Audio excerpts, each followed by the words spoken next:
ولله على الناس حج البيت من استطاع إليه سبيلا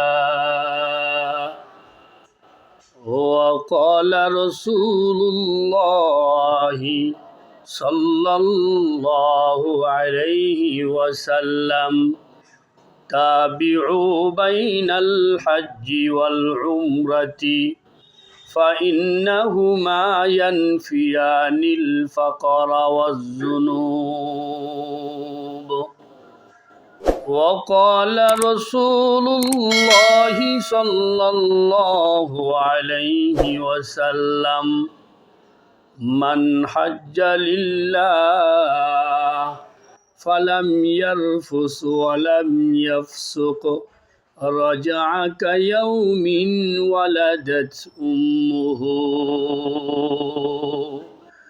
وقال رسول الله صلى الله عليه وسلم من مات ولم يحج وعليه الحج فليمت إن شاء يهوديا وإن شاء نصرانيا أو كما قال النبي عليه الصلاة والسلام रहे मेरा मस्कन हवाली काबा बने मेरा मदफन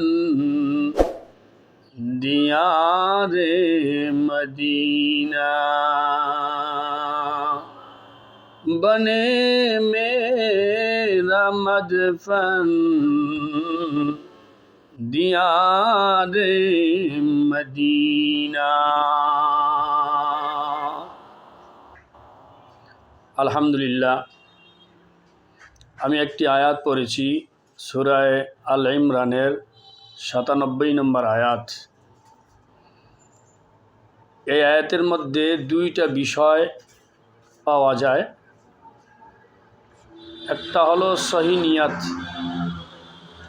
আর দ্বিতীয় হলো কাদের উপর হজ ফরজ। নিয়াত যদি সহি না হয় তাহলে আল্লাহর দরবারে হজ কবুল হবে না। আজকে তো আমরা হজ করি বা যে কোনো আমল করি মানুষ দেখানো এবং মানুষ এরকমভাবে বুজুর্গ বলবে বা দেশ দেখানো, বা আমরা দেশ দেখতে পারবো, মক্কা দেখতে পারবো, বাইতুল্লাহ দেখতে পারবো, মদিনা শরীফ দেখতে পারবো। এরকম কারো যদি নিয়ত থাকে তাহলে তার হজ কবুল হবে না। একমাত্র নিয়ত থাকতে হবে আল্লাহকে রাজি খুশি করার উদ্দেশ্যে, আল্লাহ সন্তুষ্টির জন্য হজ। ওই আয়াতের মধ্যে আরেকটা পাওয়া যায়, সেটা হলো কাদের উপর হজ ফরজ। বাইতুল্লাহ শরীফ আসা যাওয়া পরিমাণ যার কাছে সম্পদ আছে তার উপরেই বাইতুল্লাহ শরীফের হজ ফরজ। এই যার উপর হজ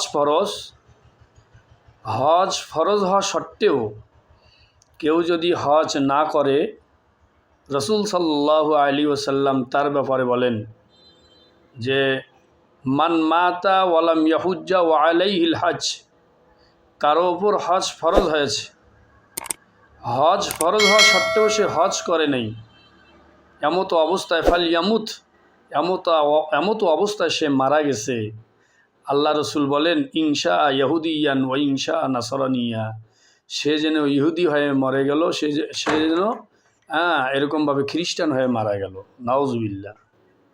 তো এরকমভাবে এই জন্য বলা হয় যে হজ ফরজ হওয়ার সাথে সাথে বিলম্ব না করে, এরকমভাবে হজের নিয়াত করে হজ আদায়ের উদ্দেশ্যে রওনা করে। এরকমভাবে আমরা বিভিন্ন ওয়াসওয়াসা পরে আমরা বিভিন্ন কথা বলে থাকি, যে মেয়ের বিয়া দেওয়া বাকি আছে, ছেলের চাকরি বাকি আছে, সংসারের অনেক ঝামেলা, এইভাবে ওয়াসওয়াসার মধ্যে পড়ে আমরা ফরজিয়াত হজ আমরা আদায় করতে পারি না।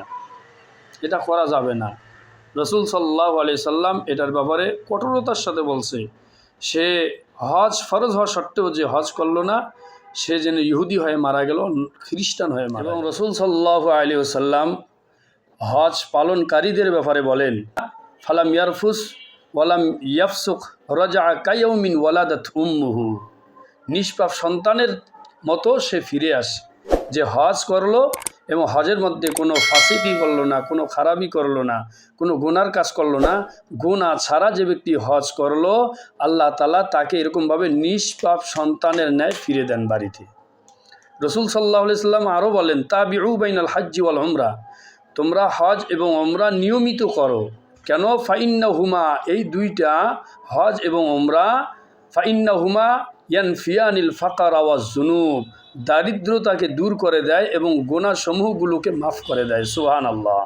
এই জন্য আমরা হজ করার যাতে আল্লাহ তাআলা আমাদেরকে তৌফিক দান করেন, আমরা যাতে বাইতুল্লাহর জিয়ারত করতে পারি, মদিনা শরীফের জিয়ারত করতে পারি।